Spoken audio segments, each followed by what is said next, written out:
நீங்கள் நோட் பண்ணியிருக்கீங்களா ஃப்ரெண்ட்ஸ், இந்த பெரிய பெரிய ஷாப்பிங் மாலெல்லாம் டைம் பார்க்கறதுக்கு கிளாக்ஸே இருக்காது. அது வைக்காததுக்கு இவர் தான் காரணம், பில் ஃப்ரிட்மன். இவர் 1970s லாஸ் வேகஸ்லேயே ஃபேமஸாக இருந்த கெசினோவோட மார்க்கெட்டிங் அண்ட் டிசைன் கன்சல்டன்டாக இருந்தார். அப்பதான் இவர் ஏன் பீப்புள்ஸ் எல்லாம் கெசினோஸ்ல இவ்வளோ நேரம் இருக்காங்க, சில பேர் எதுக்கு இதில் காசு வேஸ்ட் பண்ணுறாங்க, அப்படி அந்த கெசினோல என்னதான் இருக்கு அப்படின்னு சொல்லி அங்கே போய் பார்க்கும்போது தான் இந்த ஒரு விஷயத்த நோட் பண்ணுறாரு. கெசினோஸ்க்கு விளையாட வரவங்க யாரும் அவங்க வாட்சோ இல்லை சுற்றி இருக்க விண்டோஸ்லாம் பார்க்க மாட்டாங்களாம். இன்ட்ரெஸ்டா அகைன் அண்ட் அகைன் அந்த கேமை விளையாடிட்டு இருப்பாங்களாமா. கடைசியாக கேம் எல்லாம் முடிச்சு வெளியே வந்ததுக்கு அப்புறம் தான் நம்ம கெசினோல இவ்வளோ நேரம் இருந்திருக்குமா அப்படிங்கிறதே ரிலைஸ் பண்ணுவாங்களாம். ஸோ இது தெரிஞ்ச நம்மால் ஒரு இன்டர்வியூல என்ன சொல்றாருன்னா, கெசினோஸ்ல கிளாக்ஸ் அண்ட் விண்டோஸ் இருந்தா பீப்புள் டைம் வேஸ்ட் ஆகிறத ரியலைஸ் பண்ணி கேமை கிட் பண்ணி போயிடுறாங்க அப்படின்னு சொல்லிடுறாரு.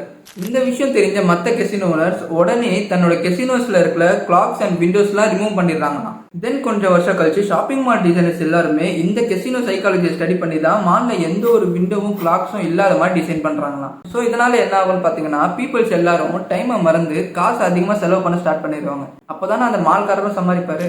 ஸோ இது முன்னாடியே தெரிஞ்ச நம்ம ஆளு அப்பவே என்ன சொல்லியிருக்காருன்னா, the most valuable thing you can take from a human is not money, it's the sense of time.